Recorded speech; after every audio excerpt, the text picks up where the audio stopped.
여야 간의 입장 차가 좀 많이 드러나 있는 상태여서 이게 저희가 뭐 끝까지 지금 이번 정기국회 끝날 때까지 그다음에 임시국회 때까지 저희가 최선을 다해서 이 실거주 의무 폐지 부분은 저희가 최선의 노력을 다할 입장입니다.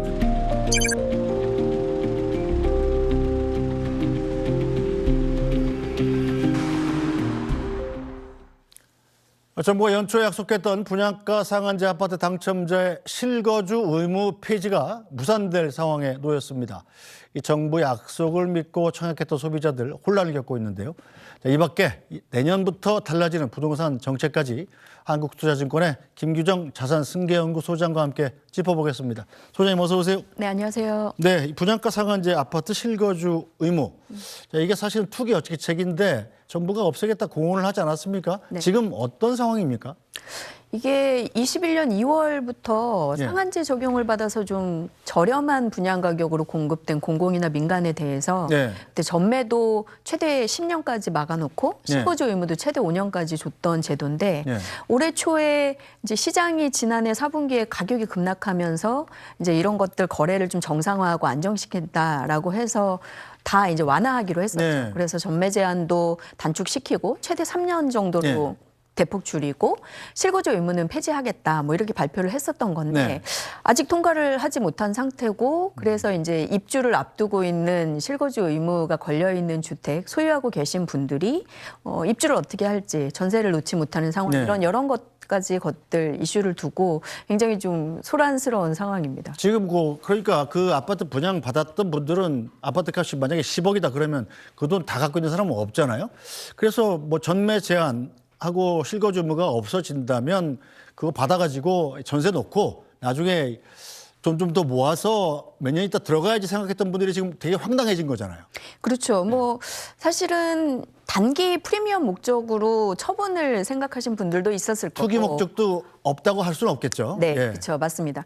또 초반에 모자란 잔금을 전세로 이제 대체하시려는 분들도 물론 뭐 나중에 실제 사용하실 수도 있겠으나 여러 가지 이제 계획들을 세우셨을 텐데 일단 1월에 정부가 폐지 발표를 하고 소급 적용까지 언급을 했었기 때문에 그 부분을 믿고 뭔가 전세 잔금 처리나 매각 계획을 세우셨던 분들은 이번에 만약에 최종 통과하지 못하고 내년 총선까지 지지부진 흘러가서 이 법안 자체가 폐기가 된다면 사실상 초반에 입주를 하셔야 실거주 들어가셔야 되기 때문에 좀 혼란스러운 상황이 예상되고 있습니다. 자, 전매 제한과 실거주 의무라는 게 사실상 세트로 돌아가는 이 규제잖아요. 그러니까 전매는 할 수 있다. 그러니까 그건 시행령이니까 그냥 정부가 풀어버리면 되는 일이란 말이에요. 그거는 바로 시행이 됐는데 실거주 의무 폐지는 이 법을 바꿔야 되는 문제이기 때문에 민주당이 합의를 안 해주면 국회 통과가 안 되면 그게 계속 살아있는 거 아닙니까? 네, 맞습니다. 자, 그렇게 되면 전매를 할 수 있지만 실거주는 해야 된다. 이거는 사실 필요가 없는 거잖아요. 예, 좀 앞뒤가 맞지 않는 상황이 벌어지는 거죠. 그래서 대표적으로 지금 25년 초에 입주를 앞두고 있는 강동구의 둔촌주공 재건축한 그게 가장 포레온 핫했던 단지가 현재도 좀 대표적인 샘플 사례로 계속 언급이 되고 있는데 일단 전매 제한 기한은 종료가 돼서 지금 거래를 하실 수 있게 되었으나 실거주 의무는 지금 2년이 남아 있는 상황이다 보니까 원래 발표됐던 실거주 의무는 입주 개시부터 시차를 두지 않고 바로 입주를 하셔야 되기 때문에 전매를 하실 수 없는 상황이 돼버린 거죠. 그렇죠. 만약에 이게 전매를 하셨는데 실거주 의무가 없어지지 않는다면 법을 위반하는 상황이 되어버리니까 법 처벌이 굉장히 강하더라고요. 네, 벌금이나 이제 처벌형이 있을 수 있고 또 그리고 LH 공사 등을 통해서 이것을 매각 처분을 당하실 수도 있는 좀 강력한 조치가 같이 발표가 됐었기 때문에 실제로 여야 합의를 통해서 주택법 통과가 되지 않는다면 상당히 좀 분란이 생길 수 있는 요소고 개인들에 있어서는 뭐 정책의 신뢰성이나 이런 것들을 들어서 뭔가 제기를 하는 이슈들도 번질 수 있는 사안이라고 보여집니다. 자, 전국적으로 그럼 이런 입주자들이 난감한 상황에 빠진 입주 예정자겠죠. 이 아파트는 몇 채나 되나요? 현재 집계된 걸로는 47,000 가구 정도로 집계가 되고 있고요.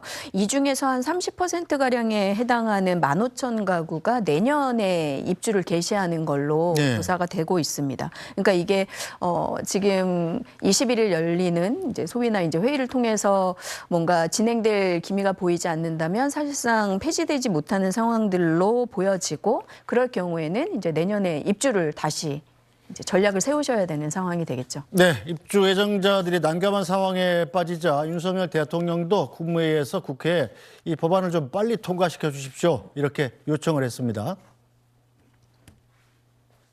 분양가 상한제 적용 주택의 실거주 의무를 폐지하는 주택법 개정안이 아직 국회를 통과하지 못하면서 우려가 커지고 있습니다.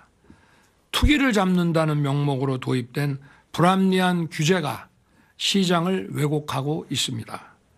무주택 실수요자라 하더라도 입주 시점에 전세금 반환 지연 등으로 자금 마련이 어려워지면 법을 지킬 수 없는 상황에 놓이게 됩니다. 실거주 의무가 적용되는 아파트 47,000여 호 중 3분의 1 가까이가 내년 입주를 앞두고 있습니다.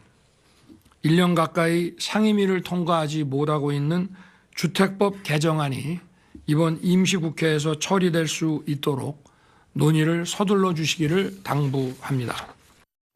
네, 뭐 대통령도 하소연할 만큼 이 입주 예정자들이 사실은 집에 들어간다는 건 자기 전 재산이나 마찬가지인데 이게 날아가게 생기면 정말 황당한 거잖아요.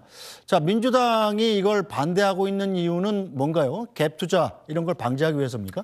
예, 일단 투기적인 수요를 제한하는 목적으로 분양가 상한제를 통해서 조금 저렴하게 공급됐었던 공공민간 아파트에 대해서는 이런 제약을 두는 게 맞다라는 이제 기본 취지를 계속 주장을 하고 있고 사실상 시장에서 분석을 하기로는 지난해 이제 전세 사기 사건이 불거지면서 이런 뭔가 갭 투자 용도로 접근을 했을 수요자들에게 다시 이제 거래를 허용해주는 이런 것들을 폐지하는 거는 조금 신중하게 봐야 된다. 이런 쪽으로 당론이 다시 조금 바뀐 것으로 알고 있습니다. 그래서 현재까지 얘기되고 있는 것으로는 저희도 뭐 딱 어떻게 된다라고 단언하기는 어렵지만 의견이 좀 잘 좁혀지지 않는 것 같아요. 그래서 이번 주 최종 회의까지 좀 진척이 되지 않을 가능성도 염두에 두셔야 될 것 같습니다. 이 내일 올해 마지막 국토회의에서 이 문제를 논의한다는데 처리될 전망이 그렇게 밝지 않은 모양이죠? 네, 현재로서는 계속 좀 의견이 팽팽하게 대립하고 있는 걸로